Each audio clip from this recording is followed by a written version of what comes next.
Hello everyone and welcome back to another weekly reset video. It's for May the 12th to May the 19th. And there's a few things going on this week, a lot better than last week, that's for sure. We've got the results of the Guardian games, so we'll have a look at that.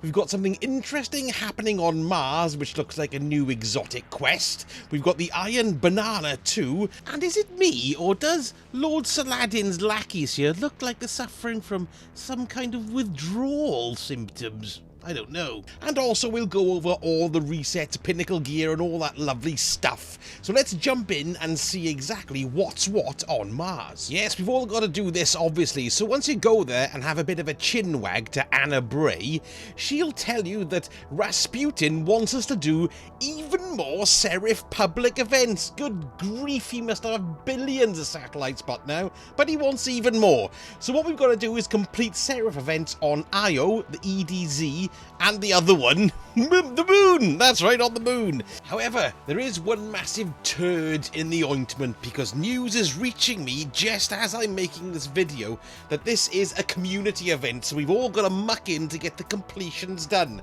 And wait for it, each event, we need to get 3 million points on each event destination. So 3 million for EDZ, Io, and the moon. So that's 9 million points. Thanks, maths. Now, how actually do we get these points? Well, it counts every Guardian completion. So if there's 5 of you doing the event, the Seraph Tower, and you complete it successfully, then that's 5 points. So as you can see, this is going to take a little bit of time. Bit of a spoiler alert here, so if you don't want to hear this, then skip forward until you see the tower adorn your screen. But the quest, of course, is for the Felwinters Lie shotgun, and there's going to be a couple of other steps once we've completed this community step, which involves going to Vostok, which could be quite nice, and also the third step rather after that is involving shotgun kills. So once this lengthy first step is done, I think getting the gun should be pretty quick after that, but who knows? Perhaps it's going to be 10 trillion shotgun kills.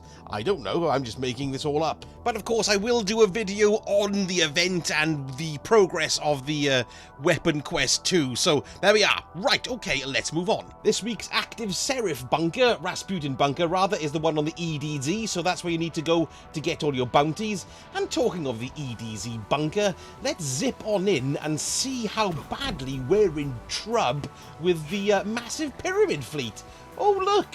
There's absolutely hundreds of them. Well, at least 10s anyway, and they're going to kill us. Nice. Okay, let's go back and see what else is going down.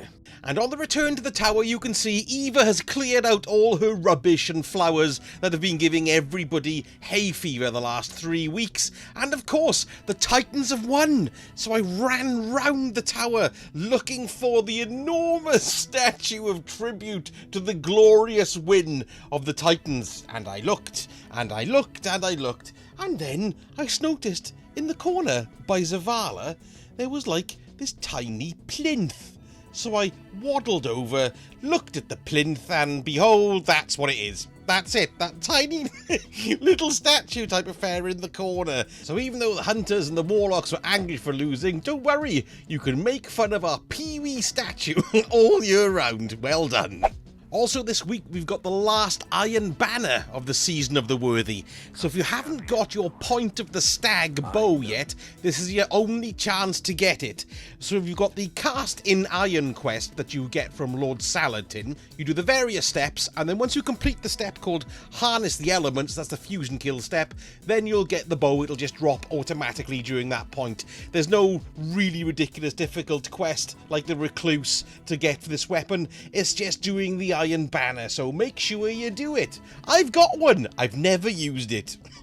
It's also worth noting as well that each Iron Banner bounty will give you a Pinnacle weapon drop, so it's definitely doing for that. Now while we're talking about Pinnacle drops, let's have a look at the Pinnacle news this week. So let's have a look at the Vanguard playlists. First of all, do 3 strikes, that'll give you a nice piece of Pinnacle gear, and the modifiers this week are Arc Singe, Blackout, and Grenadier. Moving on to the Ordeal Nightfall, and this week it's the Prison of Elders, 100,000 points for the Pinnacle gear drop on that one. The Grand Master modifiers are Scorched Earth, enemies throwing grenades more often, Shocker, Goblin spawn arc pools that cause damage over time. That's quite nasty. Obviously you get all the champions and their brothers and sisters. Radar is disabled with Chaff.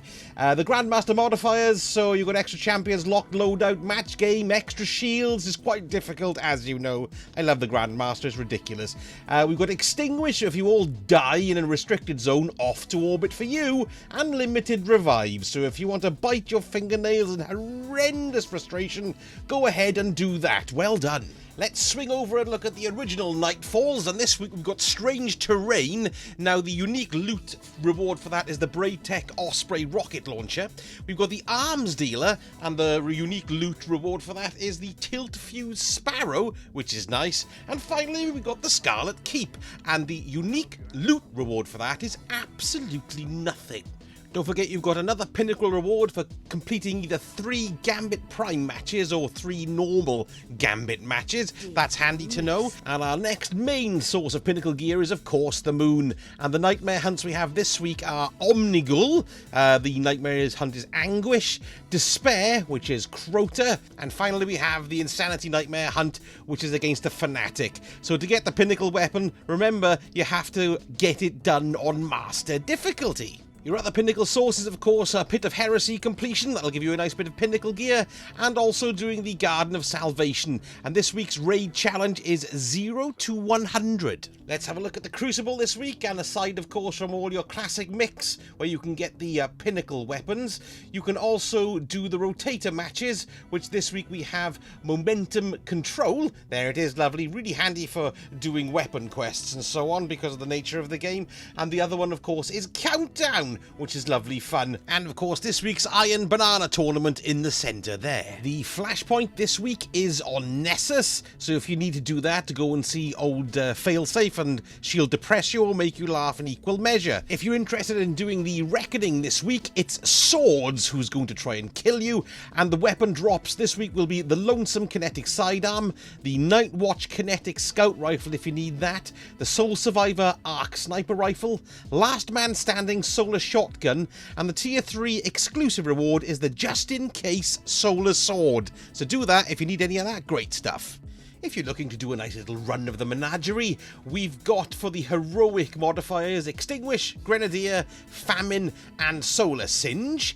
And for the Prestige Raid Lairs, the modifiers we've got are Prism, attacks matching the rotating element do more damage, other elemental damage is reduced, and Arms Master, so you need an SMG in your kinetic, anything in your energy, and a grenade launcher in your power weapon slot. If you need to do this week's Ascendant challenge, it's in the Bay of Drowned Wishes, which is not too far from the landing zone in the Dreaming City. I've got a complete guide on how to get all the eggs and lore for this particular one, so just hang on till the end of the video and I'll leave a link there for you to click on that if you need to do it. We'll also have a quick look at the Eververse store. We've got the Whisper Sweet Nothings player emote for 1250 Bright Dust. I think that's quite nice. Look, give yourself a kiss. Yes, lovely kisses. What else have we got? We've got an ornament for the point of the stag, which is called Lord of the Hunt weapon ornament. That's very pretty. Don't forget you'll need to have the bow, otherwise it's pointless. I didn't know why I said that. Of course you know that. You're not stupid, are you, like me? We've got a cover of the Exile projection for your, not your mouse, for your ghost, and also all the extra boons and the like. Okay, let's go into the Bright Dust section, and we've got the Infinity Cubes emote if you want to look a little bit like Osiris. We've got a Rasputin projection for your ghost there. We've got a new Lux Parker for, well, that's for Titans anyway, but I assume this is similar for the Warlocks and the Hunters. We've got a Blind Fury weapon ornament for the Colony grenade launcher. That's very pretty indeed, isn't it? We've got the Hoot Bliss Sparrow. Looks quite nice, but then it looks quite plain as well. I don't know if I like that. It's okay. We've got this Camnav. It's a ghost shell who's in khaki gear. Very nice. And we've got an exotic emote called Hit the Bag, which is lovely too. So a new weapon quest then. The Lie. Sounds very intriguing. Good lord, look at all those pyramid ships. Even my brilliant Titan can't add them all up. And as promised, here's the link to this week's Ascendant challenge so you can get all your corrupted eggs and law bones to your heart's content. Look after yourselves, Guardians. I'll see you very soon.